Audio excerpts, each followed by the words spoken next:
Assalamualaikum warahmatullahi wabarakatuh. Om Swastiastu, salam sejahtera bagi kita semua.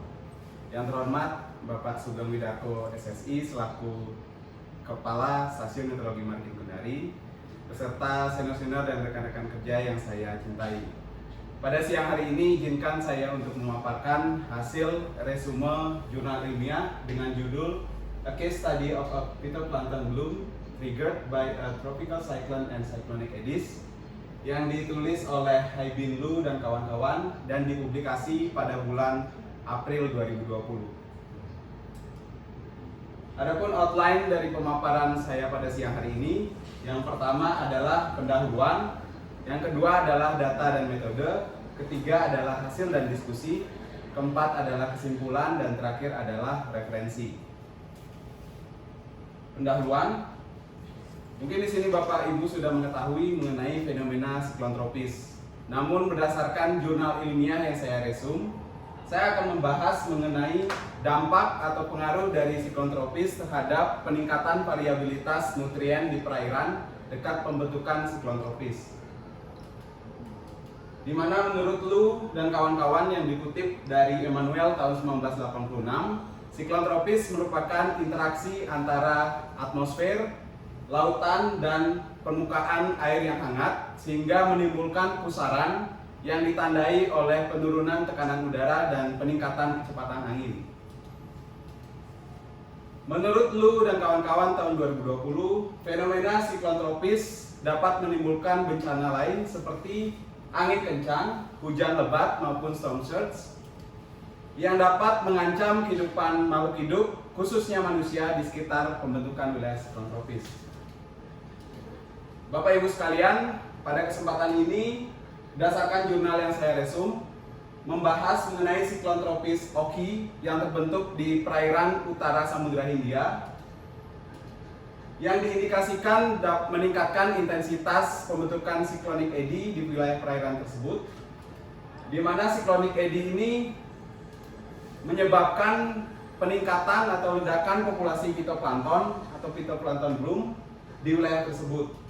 Di mana menurut Wiyanak Chandran tahun 2002, phytoplankton bloom ini disebabkan karena tingginya nilai Ekman pumping velocity yang disebabkan oleh siklon tropis Oki. Berikutnya adalah data yang digunakan dalam jurnal ini. Yang pertama adalah data chlorophyll A dan photosynthetically available radiation dengan resolusi spasial 4 km yang didapat dari Global Color L3. Selanjutnya adalah data presipitasi berupa curah hujan dengan resolusi spasial 1 derajat yang didapatkan dari TRMM Jepang. Yang ketiga adalah data angin dengan resolusi spasial 0,25 derajat yang didapatkan dari satelit CCMP, buoy, dan era interim. Kemudian data selanjutnya adalah sea surface height, sea surface current, sea surface temperature, dan salinity yang didapatkan dari Marine Copernicus. Dan terakhir adalah data trajektori siklon tropis yang bersumber dari Joint Tropical Cyclone Watch Center. Selanjutnya adalah metode yang digunakan dalam jurnal ini. Yang pertama adalah Ekman pumping velocity yang dihitung berdasarkan variasi spasial angin di sekitar wilayah pembentukan siklon tropis. Yang kedua adalah vortisitas yang digunakan untuk menentukan tingkat pencampuran vertikal di wilayah perairan tersebut, dan juga digunakan untuk menilai atau menghitung intensitas vortisitas cyclonic eddy. Adapun hasil dan pembahasan, yang pertama berdasarkan data klimatologis kandungan nitrat bulan Desember yang didapatkan dari World Ocean Atlas tahun 2018. Berdasarkan gambar ini terdapat peningkatan kandungan nitrat di kedalaman 30, 40, dan 80 meter di bawah permukaan laut. Dalam persebarannya sendiri, kandungan nitrat tertinggi itu berada di wilayah pesisir barat Semenanjung India dan bagian utara Laut Arab. Yang kedua adalah siklon tropis Oki dan medan anginnya, di mana pada gambar kiri ini merupakan trajektori siklon tropis Oki, di mana terbentuk pada tanggal 29 November tahun 2017 dan bergerak menuju ke wilayah perairan Laut Arab. Di kiri sendiri ini merupakan tabel perkembangan dari siklon tropis mulai dari fase tropical depression, tropical storm hingga ke fase typhoon dengan kategori 3 dan memiliki kecepatan angin maksimum mencapai 42,5 meter per second. Yang ketiga adalah kondisi sea surface height, sea surface current, dan sea surface temperature, di mana untuk gambar sebelah kanan ini menunjukkan kandungan atau kondisi sebelum, sesaat, dan setelah dilewati oleh siklon tropis Oki. Di mana kondisi ini terlihat adanya peningkatan intensitas pola eddy yang ditandai oleh lingkaran warna hitam sesaat dan setelah dilewati oleh siklon tropis Oki. Begitu juga untuk di grafik sebelah kiri, ini menunjukkan adanya penurunan nilai suhu permukaan laut pada saat dilewati oleh siklon tropis Oki. Di mana kondisi ini menunjukkan adanya proses upwelling atau pengangkatan massa air dari lapisan subtropis menuju ke lapisan surface. Yang keempat adalah profil vertikal salinitas, suhu, dan frekuensi Brown Faisala, di mana terjadi penurunan tingkat salinitas sea surface temperature untuk lapisan permukaan setelah dilewati oleh siklon tropis Oki.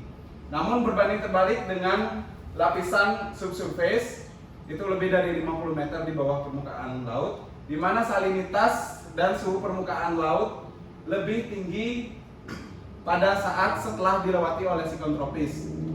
Namun berbeda untuk frekuensi Brown Faisala, ini menunjukkan pada lapisan permukaan kurang dari 25 meter, terlihat nilai Brown Faisala lebih tinggi setelah dilintasi oleh siklon tropis Oki.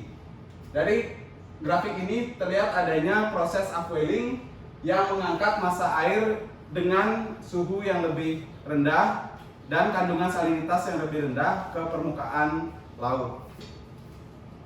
Yang kelima adalah kandungan klorofil A, di mana pada gambar sebelah kiri ini menunjukkan kandungan klorofil A pada saat setelah dilewati oleh siklon tropis Oki, di mana nilainya itu lebih tinggi setelah dilewati oleh siklon tropis Oki.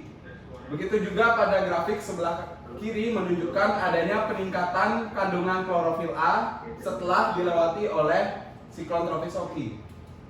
Selanjutnya adalah parameter curah hujan dan photosynthetically available radiation atau PAR, di mana pada grafik sebelah kiri ini menunjukkan time series curah hujan sesaat pada saat dilewati oleh siklon tropis Oki, nilai curah hujan meningkat. Namun setelah dilewati oleh siklon tropis Oki, curah hujan menurun. Namun berbanding terbalik dengan time series curah hujan, untuk parameter PAR nilainya menurun pada saat dilewati oleh siklon tropis Oki dan berangsur naik pada saat setelah dilewati oleh siklon tropis Oki.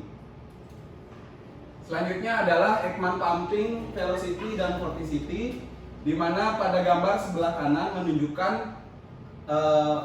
kondisi Ekman pumping velocity meningkat pada saat setelah dilewati oleh siklon tropis Oki, di mana khusus untuk wilayah C dengan peningkatan Ekman pumping yang paling tinggi dibandingkan dengan wilayah A, B, dan D.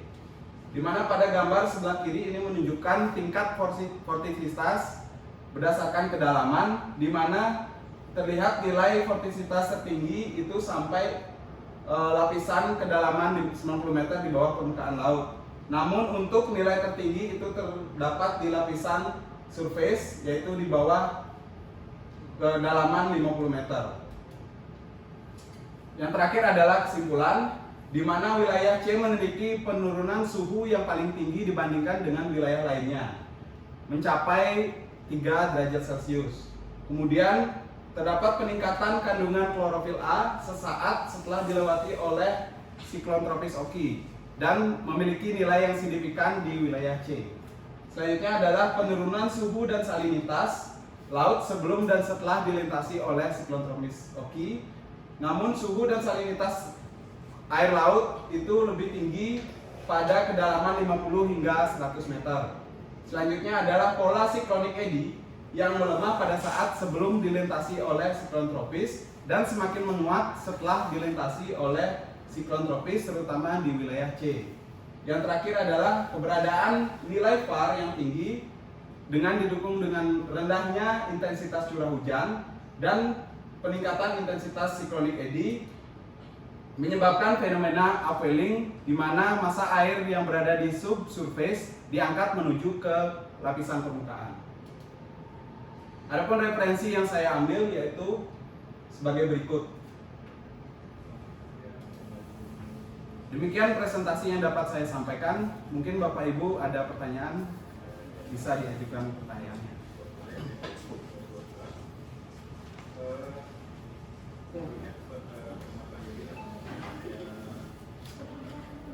Ada yang lain nggak? Ya, oke. Ini kan apa dari apa namanya tadi? Katakan fitoplankton itu kan sangat menguntungkan para nelayan. Fungsi kita di kita maritim itu salah satunya memberikan informasi. Tapi kita kan belum ada. Jadi ini pertanyaannya bagaimana sih pengaruhnya apa ledakan populasi fitoplankton terhadap populasi ikan? Jadi kalau itu mencari masanya itu kapan saja gitu, misalkan tadi seperti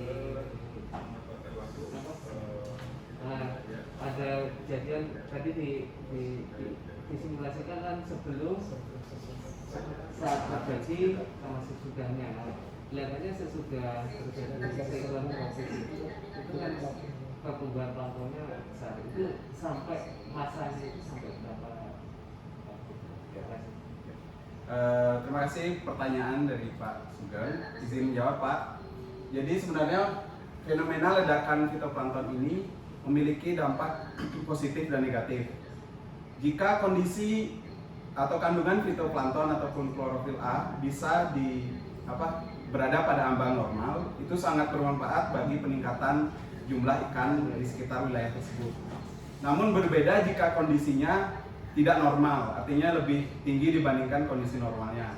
Itu dapat menyebabkan kematian ikan secara massal karena ikan tidak mendapatkan oksigen yang memenuhi untuk dia hidup. Ya, karena ditutupi oleh fitoplankton ataupun alga di permukaannya, seperti itu Pak. Namun untuk berdasarkan jurnal yang saya resum, untuk kejadian ataupun case study dari siklon tropis Oki ini maksimal itu 18 hari setelah dilintasi oleh siklon tropis Oki. Ya. Bagaimana Bapak? Ada tanggapan atau pertanyaan lain? Ada tanggapan Pak? Sebenarnya menarik itu bisa dikategorikan nggak itu? Tadi kan ada seperti fitoplankton ada normal, abnormal, juga normal. Tadi kan mungkin ada kekuatan siklon tropisnya berapa sih yang bisa menimbulkan sampai tidak normal ya, atau normal ya? Izin menjawab Pak.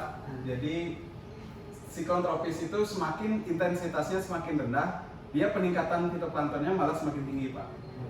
Ya, karena dihubungkan dengan kecepatan penjalarannya. Dia semakin lambat, maka perputaran siklon tropis di wilayah perairan itu otomatis semakin lambat juga Pak. Jadi mendorong proses upwelling itu lebih besar dibanding dengan siklon tropis yang melewati wilayah itu secara cepat.